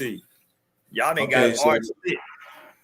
So he got to be minus what? What is he minus what? He ain't plus nothing on the odds. He got to be minus what? No, Arch has the best odds though. So Arch is plus 600. Oh shit! The kid at LSU is plus 850. The kid Who the at fuck is LSU? Nussmeier. The kid at Clemson is plus 900. Yeah, Arch is number 1. As he should be. As he should be. DJ Lagway plus 2,000. I would drop a little 100 on Lagway. Oh, here you go. We gonna come to the swamp and beat the shit out of y'all. I'm gonna look up some tickets. When is that game? I might look up some tickets. I might need to be down there. Me and Vince Young might pull up. Might pull up with VY. Ooh, yeah. Yeah, they got Arch project. So this is what I want to know. What does he do? Like, what's the best part of his game? He's a football player. So he read defenses. He doing all. Hey man, what was the best part of what you call him's game? What's your boy name that played for Florida? The white boy, y'all hero. Tebow. Yeah. What was the best part of Tebow's game? He was 6'3", 250 pounds, running through a wall. What? Okay. The best part of his game is that he had a bunch of NFL players around him. That's gonna be the best part of Arch game too. Bunch of NFL players. Okay, let me ask you: is Arch the leader that Tebow was? We're gonna find out. That's a great question, and we're gonna find out. Does he have that? Like, you think he? Is he a raw guy? I think that's why he was in the trenches. That's why he was hanging out in the trenches. He trying to be that guy. So is he a raw? Arch gonna be. Tebow wouldn't have hung out. Tebow wouldn't have pulled up on the Ponce twins. You crazy, bro? Go listen to them stories about Tebow. Tebow was right there. Okay, well, Arch right there. Arch pulled up. And my boy Tebow did it. And they say Tebow was really a virgin. My boy Tebow was the man. He was fighting him off. Get off me. Hey, me and Arch. Hey, Arch said he can't relate to that. Arch said he ain't turning down nothing. Arch said he can't relate. You know what I'm saying? We can't relate to that part. Yeah, I mean, shout out to Tebow. We can't relate to all that foolishness. What the hell is this? But yeah, I think we're gonna be all right. Boy, I was at the gym today. At the gym, they playing not like us now at the gym. Threw me off. In the gym? In the gym. Like I'm in the whole this lifting, you know what I'm saying? I'm like, what the hell? Wop. I was like, whoa, hold on. They're playing this in the gym? It's crazy. It's become a pop song. Bro, it's actually insane. You see, people were mad because I guess they caught LeBron. I don't want to say caught, but LeBron, Savannah, and I think Maverick Carter. They were out eating lunch, and the song came on. They were like, "Oh, LeBron, they're turning up too much. He doing too much." Yeah, I saw it. Yeah.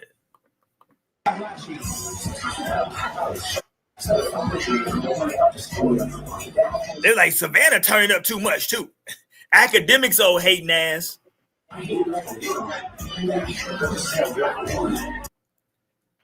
Look at Savannah. Savannah turning up heavy.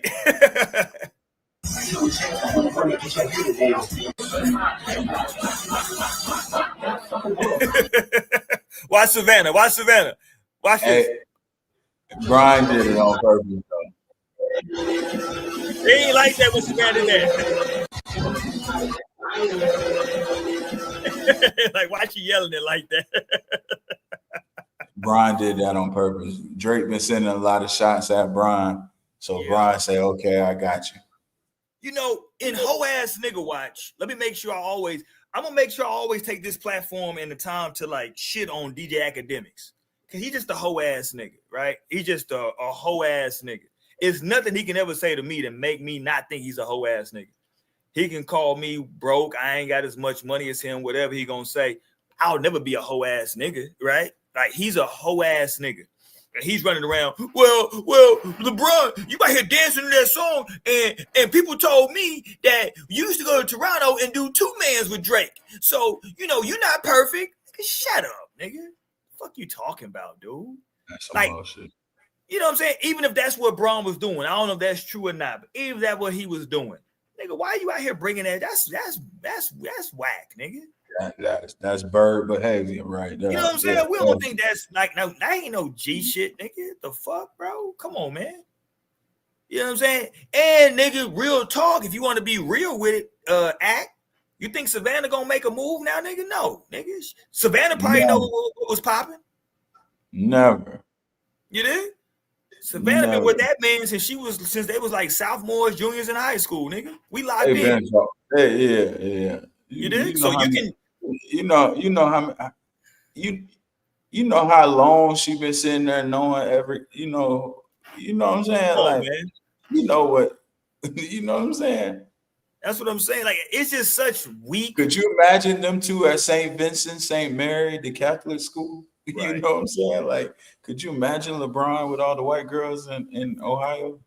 Like, you think Savannah ain't been, you know?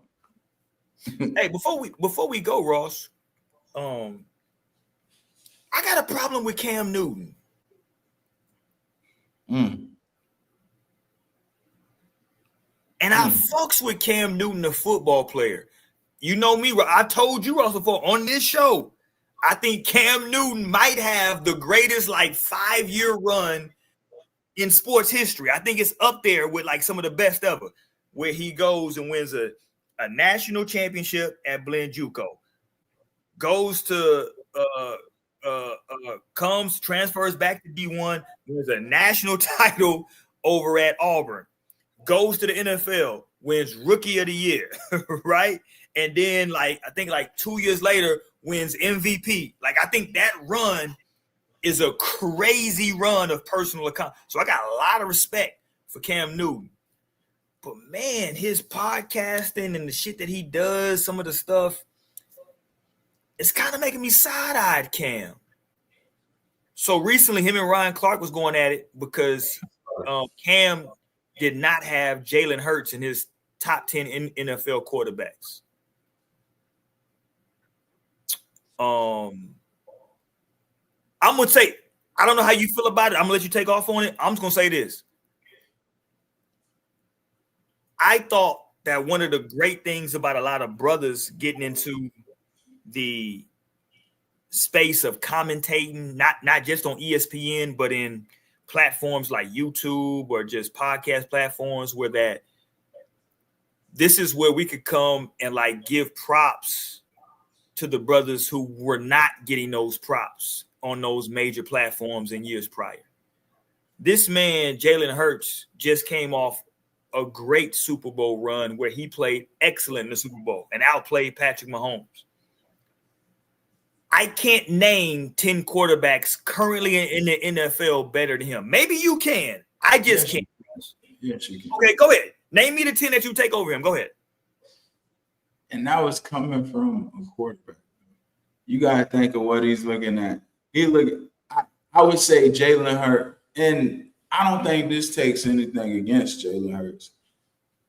Jalen Hurts has the easiest job when it comes to what he had. Like Jalen Hurts, when he got that starting job at the Eagles, he's consistently had a top 3 offensive line, a top 3 defense that's going to keep you in great situations. You know, they went out and was aggressive in bringing in A.J. Brown. They drafted Devontae Smith. They went out and traded for Saquon. Like, before Saquon, it was the other dude, Swift. Like, the Eagles have been, when we talk about different guys and situation, remember when we was in that T-Mac talk and we were saying it's just situation. Like, Jalen Hurts has had the best situation out of any of the quarterbacks. But when you name Joe Burrow, and I'm not the biggest Joe Burrow fan, he's better than Jalen Hurts. Hold on. Don't he got a pretty good offensively? Don't he got a pretty good Joe Burrow situation? has had the worst offensive line since he's been in the league. He's been hit more than any other quarterback by far. Those 2 receivers, are they pretty good though, right? No, yes, no. They are. Okay. They are. I'm just saying. Joe Burrow had a good running back, and they traded him. We got to pay those receivers. We got to pay those receivers. Right, but you got to block. Like, see, that's what I'm saying.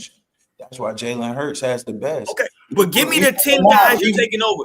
Who are the 10 guys you're taking over Jalen Hurts? Patrick Mahomes, Lamar, Josh Allen, Joe Burrow. That's quick 4. I'm with you on all those 4.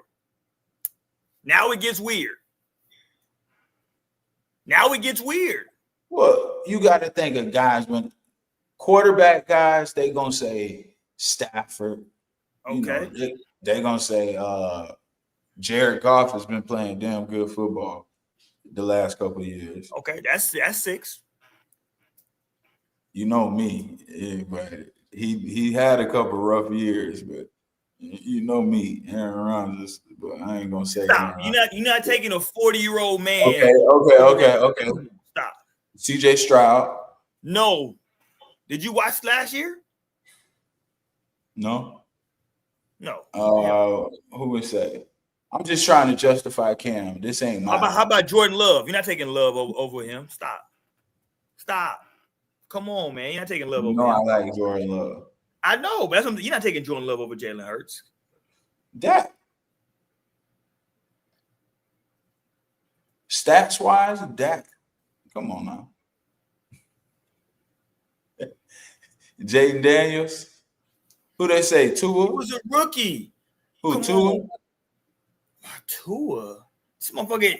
This ain't my list. I'm just. No, I'm with you. But I'm just saying, as we talk through the 10 that Cam would have thought of. But I'm just saying, like realistically, as we talk through this, like, who are you actually taking? Brock Purdy? Like, stop. Come on, man. Come on. Jalen Hurts is better overall than Brock Purdy. Come on, man. I put Jalen Hurts 7. Okay, perfect. You got him in your top 10.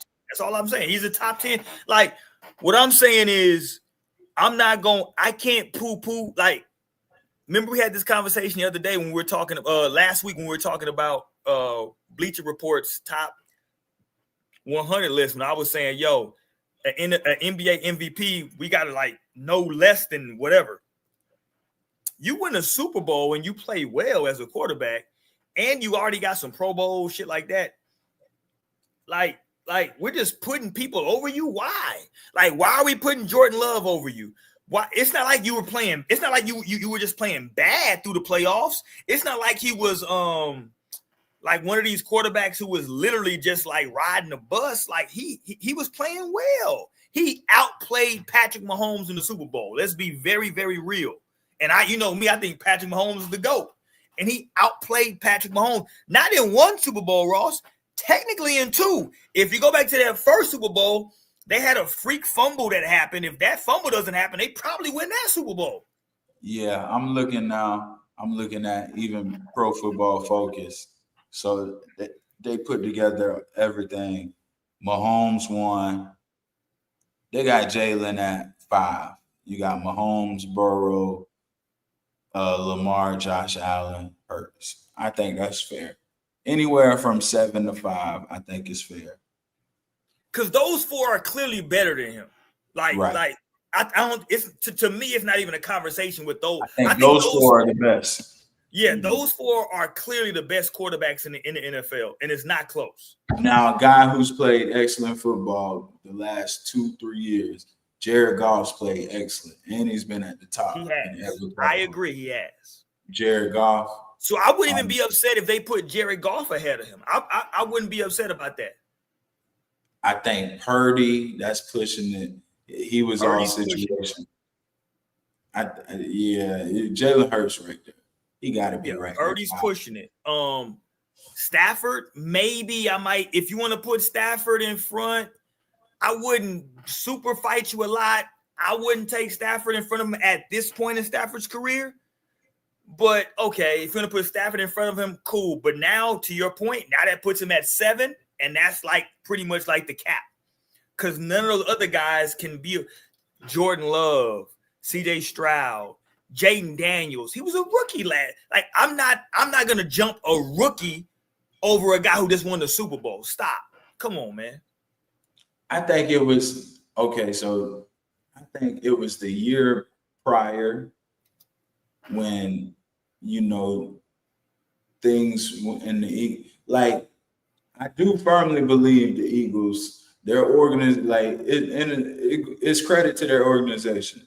Their organization has made all the right moves.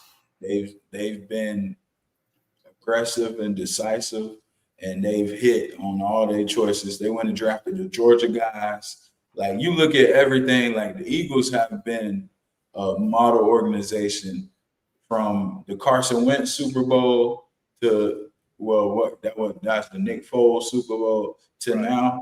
You look at what they've done, and you like, damn, the Eagles definitely set themselves up.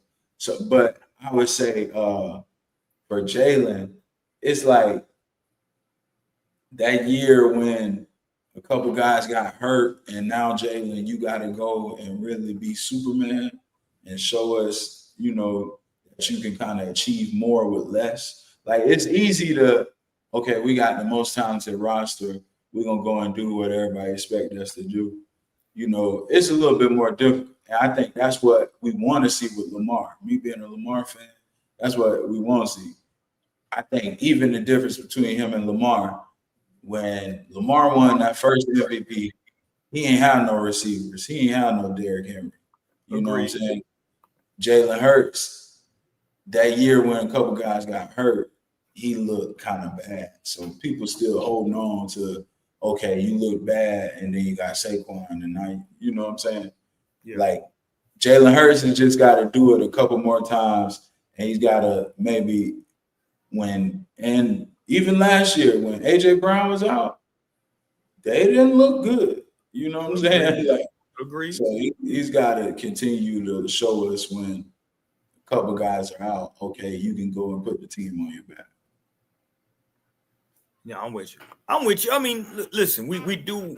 I'm not saying he's on the level of that top four. I'm not saying he's nowhere near those guys' level. I'm just simply saying that Jalen Hurts is better than the Brock Purdy's, in my opinion. He's better at this point, I would say, than I'm a Texas boy, but I would take at some point Matthew Stafford is going to get old, right?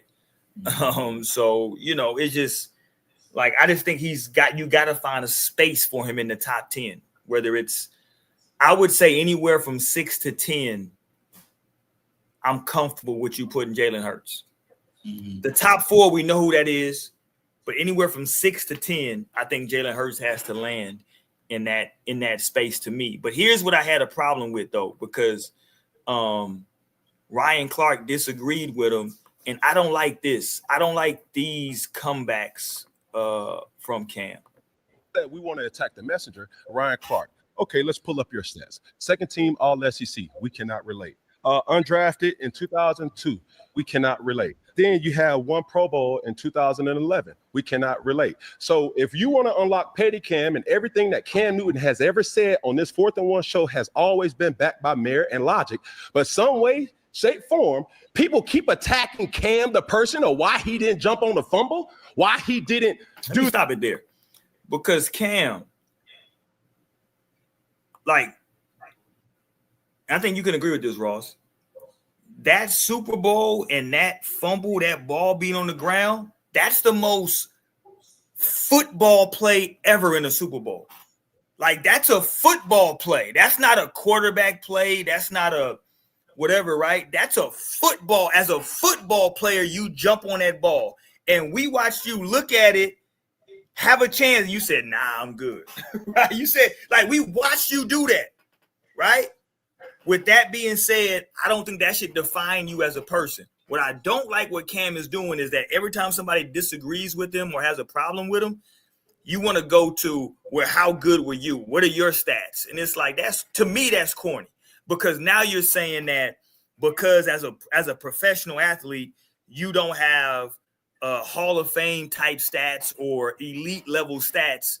So are you saying, Cam, and I know he's saying this is petty, Cam, I'm with you, but are you saying, Cam, that, like, what's the point of him bringing it up? Are you saying like your perspective or your opinion is more valid? Like, what are we actually saying?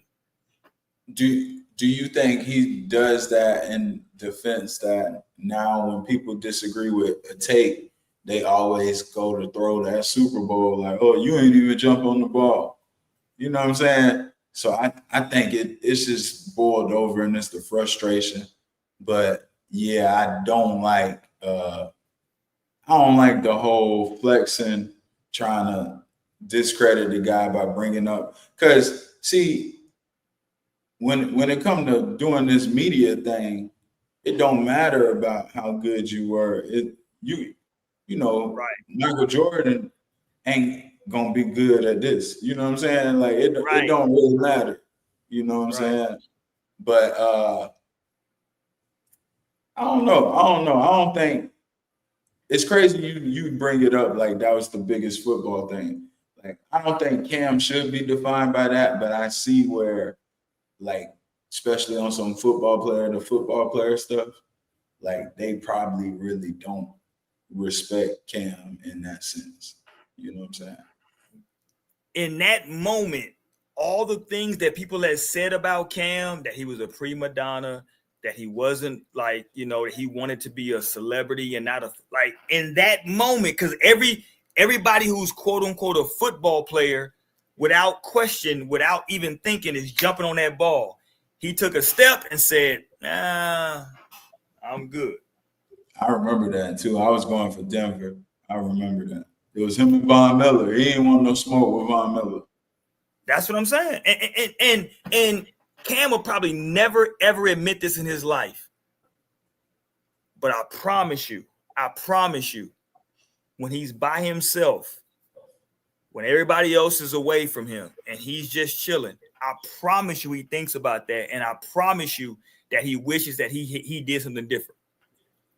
Because that changes the full game if he just jumps on that ball. Who knows what happens now? Right. And he didn't, and we know what the outcome was. And then after that, he then went at Gilly from Wallow and from Gilly and Wallow, Gilly with all that. So Gilly responded talking crazy. I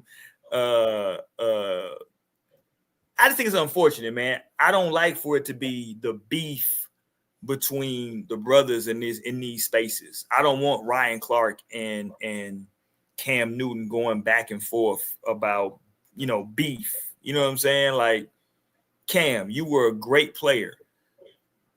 I don't think that Cam's a Hall of Famer, but you were a great player. Right? You were a great player, like an unbelievable player. I think you have one of the best runs in the history of sports. Ryan Clark did what he did. Like he was second team All SEC. You said you can't relate. He was undrafted. You said you can't relate. But a lot of people can relate to the fact that he had to get it out the mud.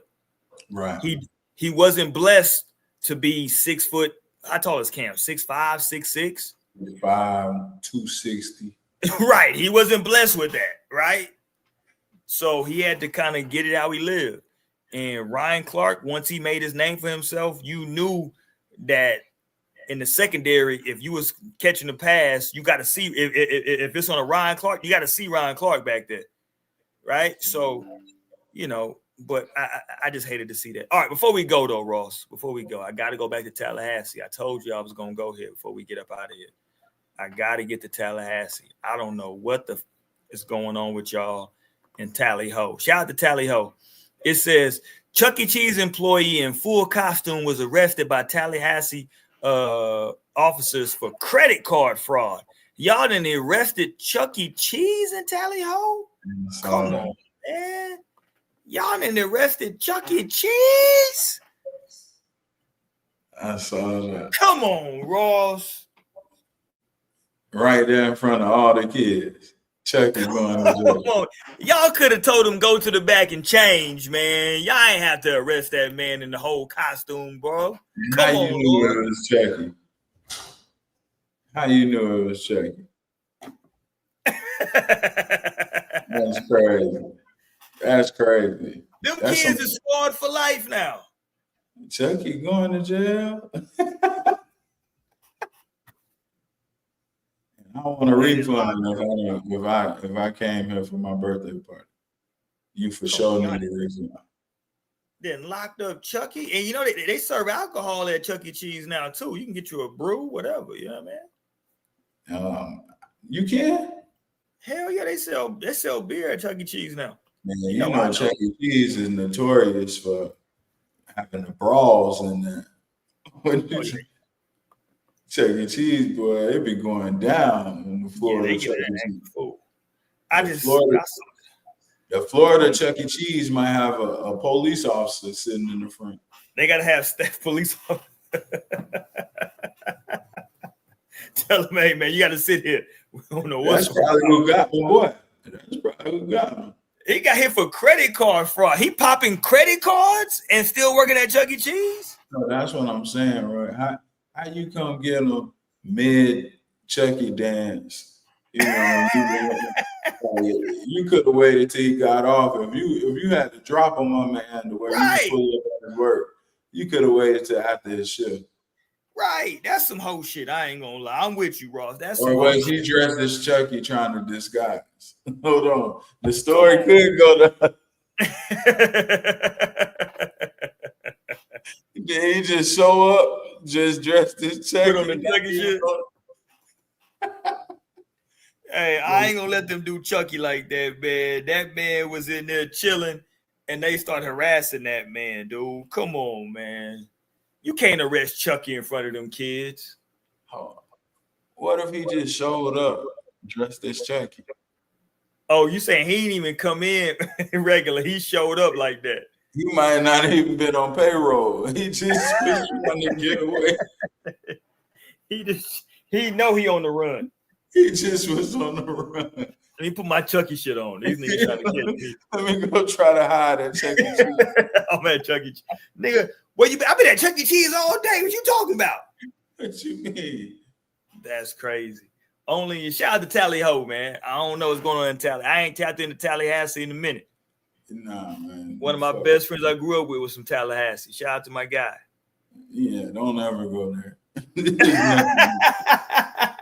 I was a kid, like, so you know, the Gators, we was lit when I was young. But once I graduated high school, that was Jameis Winston and Florida State with John. So we used to drive 4 hours north to go hang out on the weekend. Everybody from my county go to Florida State. Right. And Tallahassee is terrible. It's terrible, bro. It's Georgia one. Pretty much you might as well be in Georgia. You know, you got FAMU right next to Florida State. So that's cool because it's two schools. FAMU, you heard of FAMU. Of course. Yeah, FAMU, the black school. What they like the Dragons? What are they? The Rattlers. I knew it was something goddamn with a snake or something. Green and orange, yeah. There you go. I ain't gonna, so they right there literally next to each other. So you got the blacks and then you got, you know, Florida State. So you get you some good soul food out there, but outside of that, that's just a trap. They, you know, out there they known notoriously having bad police, you know, get you stuff. Damn, really? A lot of dudes go to college, then mess around, get a record coming back from school. You know? Oh damn! I ain't really doing dirty like that in Tally Ho. Mm-hmm. Yeah, that's crazy. That's crazy. All right, man, let's get up out of here for tonight. Remind me next week. We got. I don't know why I'm laughing. I shouldn't be laughing. But next week, on Tuesday next week, we got to make sure we talk about before we leave this blind couple that had a baby. And people, how that happened? Hey, we got to talk about it on Tuesday. Yeah, this blind couple. They said both of them legally blind. They got a baby. They was talking about people are saying we shouldn't have this baby because how we gonna take? Yes, we are concerned about the baby. Don't make it seem like we tripping. Yes, we are very concerned how y'all gonna take care of this baby. Ain't nobody tell them which way to look. They both looking the opposite direction. In contact, they really blind because they both was looking the opposite. Neither one ain't look at the camera. That's not. You ain't shit, bro. You ain't shit. Yeah, man. We gotta talk about it. They got this damn baby now out here. One looking that way, the other looking that way. Y'all pray for this damn baby, man. They talking about they got a baby now. Lord, they act like the rest of the world is tripping. No, we are concerned. More than likely, the baby gonna be blind. No, the baby's good. The baby's not blind. Both of them actually had their sight. They became blind and acts like something happened. Okay. Yeah, they weren't. Oh, okay. That's better than what I thought, man. Yeah, they weren't born blind. Something like accidents happened in their life, and they became blind.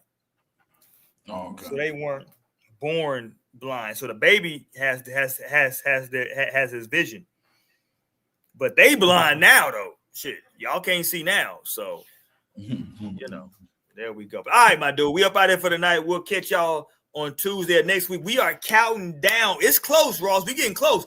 August, I think we got the first college football game is in August, if I'm not mistaken, right? 26th. Y'all. No, I think before that, it's an overseas game. When is that overseas game? Let's see. It's a game where who is it? I just looked it up on the schedule. It's somebody's playing in like the UK, Ireland, some goddamn where. Who's that? August 23rd. Okay, yeah. Iowa State versus Kansas State and Ireland. And then UNLV plays Idaho State in Vegas. Yeah, August 23rd. So wow. we less than a month away. Stanford, Hawaii, Kansas, Fresno. So we get 5 games that day. Starting at, so that's a Saturday. So that Saturday in August will be the first Saturday. Yeah, we got to turn up. We got to turn up for that. We got to make sure we mark that on our calendars, Ross. We got to make sure we here and we turn up for those. We said how many games we got? 5 games? Yeah. We're going to be here for y'all, man. Y'all make sure y'all tap in with us. We'll holler this week, man. We out. Peace.